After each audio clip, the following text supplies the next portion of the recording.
Took a peek on Manta today and I noticed something very interesting lurking in the library. They have manga! Yay!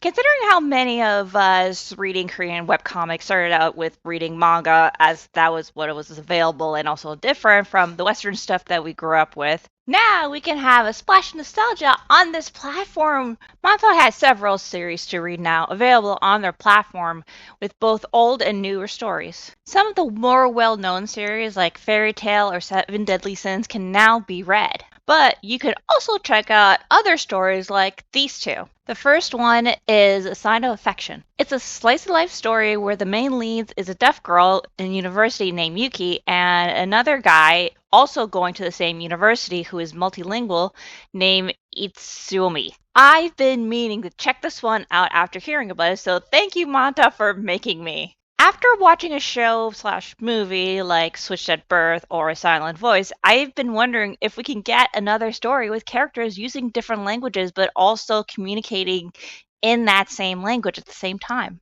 Nothing special with my interest in it, but being bilingual myself just makes me want to see more stories like that. From just reading one volume, I can already see that I might enjoy this cute slice of life casually as a palate cleanser from, the high concept fantasy stories or even my own writing. The other story I want to talk about is Tokyo Revengers. And oh my fucking god, this is so different from what I've been reviewing for the last few months. Not being a straight up romance, the main lead is a 12 to 14-year-old boy, and he is what we lovingly call a delinquent. And don't think that this Takemichi is just a straight up punk kid with no emotions and only causes trouble.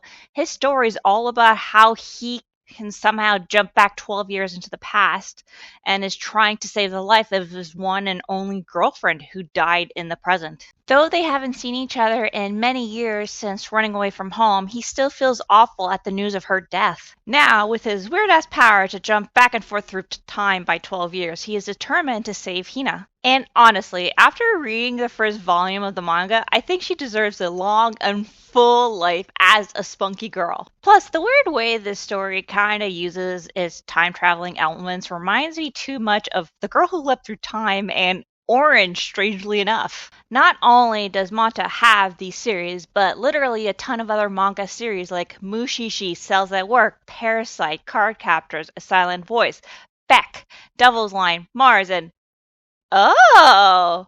I can finally read this to completion!